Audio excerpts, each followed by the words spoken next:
NCERT Bangla পাঠ by Sutapa চ্যানেলে সকল বন্ধুদের স্বাগতম। CBSE বোর্ডের সহায়ক পাঠ আ মাটির ভেপু থেকে আজকের পাঠ্য পরিচ্ছেদ 11, নাম চড়ুই ভাতি। শুরু করছি আজকের পাঠ। একদিন চুপি চুপি দুর্গা বলিল, চড়ুই ভাতি করবি অপু? তাহাদের দৌড় দিয়া পাড়ার সকলে কলুই চণ্ডীর ব্রতের বনভোজনে গ্রামের পেছনের মাঠে যায়। তাহার মাও যায়, কিন্তু আজকাল তাহাকে আর লইয়া যায় না। সেখানে সব নিজের নিজের জিনিসপত্র, অত উপকরণ তাহাদের নাই। বনভোজনে গিয়া আর সকলে বাহির করে কত কি জিনিস, ভালো চাল, ডাল, আলু, ঘি, দুধ। তাহার মা বাহির করে শুধু মোটা চাল, মটরের ডাল বাটা আর 2-1টা বেগুন। পাশে বসিয়া ভুবন মুখুজ্জের সেজ ঠাকুরনের ছেলেমেয়েরা নতুন আখের গুড়ের পাটালি দিয়া দুধ ও কলা মাখিয়া ভাত খায়। নিজের ছেলে মেয়ের জন্য তাহার মায়ের মন কেমন করে।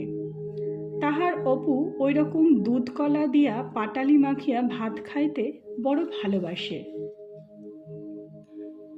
নীলমণি রায়ের জঙ্গলাকীর্ণ ভিটার ওপরে খানিকটা বন দুর্গা নিজের হাতে দা দিয়া কাটিয়া পরিষ্কার করিয়া ভাইকে বলিল, দাঁড়িয়ে দেখ তেঁতুলতলায় মা আসছে কি না। আমি চাল ডাল বের করে নিয়ে আসি শিগগির করে।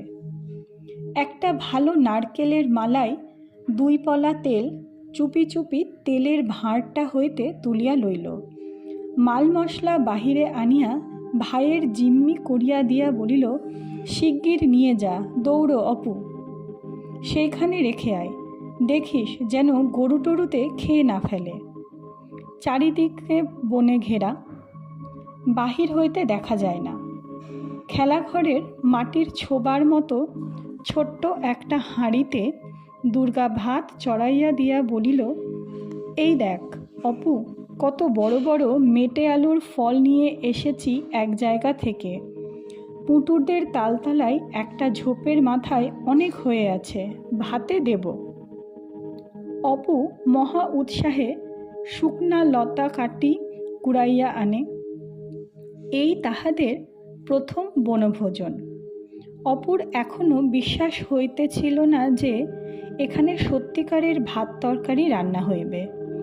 না, খেলাঘরের বনভোজন যা কতবার হইয়াছে, সেই রকম ধুলার ভাত, খাপড়ার আলু ভাজা, কাঁঠাল পাতার লুচি। কিন্তু বড় সুন্দর বেলাটি, বড় সুন্দর স্থান বনভোজনের। প্রথম বসন্তের দিনে ঝোপে ঝোপে নতুন কচি পাতা, ঘেঁটু ফুলের ঝাড় পোড়ো ভিটাটা আলো করিয়া ফুটিয়া আছে। বাতাবি লেবু গাছটায় কয়দিনের কুয়াশায় ফুল অনেক ঝরিয়া গেলেও থোপা থোপা সাদা সাদা ফুল উপরের ডালে চোখে পড়ে। চড়ুই ভাতির মাঝামাঝি অপুদের বাড়ির উঠানে কাহার ডাক শোনা গেল। দুর্গা বলিল, বিনির গলা যেন, নিয়ে আয় তো ডেকে অপু। একটু পরে অপুর পেছনে পেছনে দুর্গার সমবয়সী একটি কালো মেয়ে আসিল। একটু হাসিয়া যেন কতকটা সম্ভ্রমের সুরে বলিল, কি হচ্ছে দুর্গা দিদি? দুর্গা বলিল, আয়না বিনি, চড়ুই ভাতি করছি, বস। বিনি ওপাড়ার কালীনাথ চক্রবর্তীর মেয়ে। পরনে আধময়লা শাড়ি, হাতে সরু সরু কাঁচের চুড়ি, একটু লম্বা গড়ন, মুখ নিতান্ত সাদাসিধা। যুগীর বামন বলিয়া সামাজিক ব্যাপারে পাড়ায় তাহাদের নিমন্ত্রণ হয় না।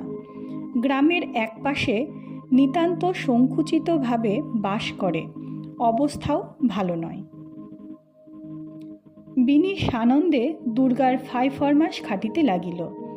বেড়াইতে আসিয়া হঠাৎ সে যেন একটা লাভজনক ব্যাপারের মধ্যে আসিয়া পড়িয়াছে। দুর্গা বলিল, বিনি, আর 2টো শুকনো কাঠ দেখ তো, আগুনটা জ্বলছে না ভালো। বিনি তখনই কাঠ আনিতে ছুটিল এবং একটু পরে এক বোঝা বেলের ডাল আনিয়া হাজির করিয়া বলিল, এতে হবে দুর্গা দিদি, না আরও আনব? দুর্গা যখন বলিল, বিনি এসেছে, ও তো এখানে খাবে, আর দুটো চাল নিয়ে আয় অপু। বিনির মুখখানা খুশিতে উজ্জ্বল হইয়া উঠিল। খানিকটা পরে বিনি জল আনিয়া দিল। আগ্রহের সুরে জিজ্ঞাসা করিল, কি কি তরকারি দুর্গা দিদি? দুর্গা ভাত নামাইয়া তেলটুকু দিয়া তাহাতে বেগুন ফেলিয়া দিয়া ভাজে। খানিকটা পরে সে অবাক হইয়া ছোবার দিকে চাহিয়া থাকে। অপুকে ডাকিয়া বলে, ঠিক একেবারে সত্যিকারের বেগুন ভাজার মতো রং হচ্ছে, দেখেছিস অপু? ঠিক যেন মার রান্না বেগুন ভাজা, না? অপুরও ব্যাপারটা আশ্চর্য বোধ হয়। তাহারও এখনও যেন বিশ্বাস হইতেছিল না যে তাহাদের বনভোজনে সত্যিকার ভাত, সত্যিকার বেগুন ভাজা সম্ভবপর হইবে। তাহার পর তিনজনে মহা আনন্দে কলার পাতে খাইতে বসে। শুধু ভাত আর বেগুন ভাজা, আর কিছু না। অপু গ্রাস মুখে তুলিবার সময় দুর্গা সেদিকে চাহিয়াছিল। আগ্রহের সঙ্গে জিজ্ঞাসা করে, কেমন হয়েছে রে বেগুন ভাজা? অপু বলে, বেশ হয়েছে দিদি, কিন্তু নুন হয়নি যেন। লবণকে ইহারা ভুলক্রমে একেবারেই বাদ দিয়াছে, লবণের বালাই রাখে নাই। কিন্তু মহা তৃপ্তিতে তিনজনে কোষো আলুর ফল ভাতে ও পানসে আধপোড়া বেগুন ভাজা দিয়া চড়ুই ভাতির ভাত খাইতে বসিল। দুর্গার এই প্রথম রান্না, প্রথম এই বনঝোপের মধ্যে, এই শুকনা লতাপাতার রাশের মধ্যে খেজুর তলায় ঝরিয়া পড়া খেজুর পাতার পাশে বসিয়া সত্যিকারের ভাত তরকারি খাওয়া। খাইতে খাইতে দুর্গা অপুর দিকে চাহিয়া হি হি করিয়া খুশির হাসি হাসিল। খুশিতে ভাতের দলা তাহার গলার মধ্যে আটকাইয়া যাইতেছিল যেন। বিনি খাইতে খাইতে ভয়ে ভয়ে বলিল, একটু তেল আছে দুর্গা দিদি? মেটে আলুর ফল ভাতে মেখে নিতাম। দুর্গা বলিল, অপু ছুটে নিয়ে আয় একটু তেল। অপু বলিল, মাকে কি বলবি দিদি, আবার ওবেলা ভাত খাবি? দূর, মাকে কখনো বলি? সন্ধ্যের পর দেখিস খিদে পাবে এখন। যুগীর বামন বলিয়া পাড়ায় জল খাইতে চাহিলে লোকে ঘটি করিয়া জল খাইতে দেয়, তাহাও আবার মাজিয়া দিতে হয়। বিনি দুই একবার ইতস্তত করিয়া অপুর গেলাসটা দেখাইয়া বলিল, আমার গালে একটু জল ঢেলে দাও তো অপু, জল তেষ্টা পেয়েছে। অপু বলিল, নাও না বিনিদি, তুমি নিয়ে চুমুক দিয়ে খাও না। তবু যেন বিনির সাহস হয় না। দুর্গা বলিল, নে না বিনি, গেলাসটা নিয়ে খা না। খাওয়া দাওয়া হইয়া গেলে দুর্গা বলিল, হাঁড়িটা ফেলা হবে না কিন্তু, আবার আর একদিন বনভোজন করব, কেমন তো? ওই কুল গাছটার ওপরে টাঙিয়ে রেখে দিই? অপু বলিল, হ্যাঁ, ওখানে থাকবে কি না? মাতোর মা কাঠ কুড়োতে আসে, দেখতে পেলে নিয়ে যাবে দিদি। একটা ভাঙা পাঁচিলের ঘুলঘুলির মধ্যে হাঁড়িটা দুর্গা রাখিয়া দিল। এতক্ষণ শুনছিলেন পরিচ্ছেদ 11, চড়ুই ভাতি। আগের পরিচ্ছেদ অর্থাৎ পরিচ্ছেদ 10, মুচুকুন্দু চাপা, তার লিঙ্ক ডেসক্রিপশন বক্সে দেওয়া রইল। সকলে ভালো থাকবেন, সকলের সাথে থাকবেন। ধন্যবাদ।